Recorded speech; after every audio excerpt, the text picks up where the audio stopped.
I'm going to try to make this as brief and as professional as I possibly can, as 5 years ago today, 9/27/2015, was probably the first day of the destruction of my life.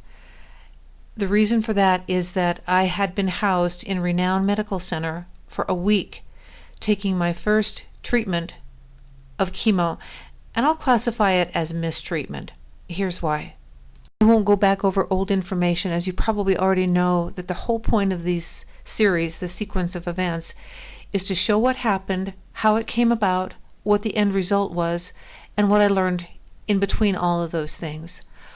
What I've discovered is that chemo is just poison. When they first applied the poison to me, there was somebody that used to be a friend there with me, and she almost freaked out. She was shocked when she saw the reaction that my body had to it, and yet we endured. The thing is that the renowned hospital, doctors, nurses, kept me in that hospital for a week so that they could get that poison out of my system. So the chemo treatment was very short, very sweet, and trying to flush it out of my system took a week. Is that worth it? What I will say is that from that point forward, my life was devastated. I was losing my appetite, I was losing my hope, I was losing everything. I lost friend after friend, I lost my job, I lost my self-worth, I lost my family, I lost everything. And I'm not saying that I'm to blame for this, and I'm not saying that chemo is necessarily to blame for this, but all I will say was that it showed me who had courage and who didn't. Claudia Capurro, Nelson, you didn't have courage. There are others that I won't name right now that didn't have courage. In the last 5 years, I have found people that do have courage, and we've united in a way.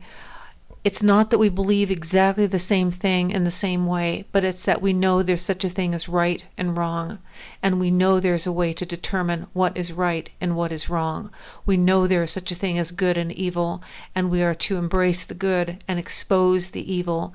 So part of my assignment, I guess you could say, because the Lord told me when I told him I was ready to die, he said, I have work for you to do. That's all he said, and he pulled me up off of the floor. So in my assignment, I'm just saying that we learn every day. And if we're going in the direction of the lack of conscience, then I would turn around. In conclusion, this is more than just a sequence of events. This is more than just dates and what happened. It was what led up to it. What led up to it was the distortion of the truth by the likes of John MacArthur and Akash Sant Singh. And there are a lot of people out there. Pilgrim Radio, I don't trust them for a minute, because to them, middle ground is fair enough, fine enough. The problem with accounting, with IT, with programming, with truth is it's either true or false. It's either on or off. It's either right or wrong. We can't play with God's word and then say, well, we can agree to disagree. No. If there is a disagreement, then you research what it is, why, and find out who's right and who's wrong, and then you move on.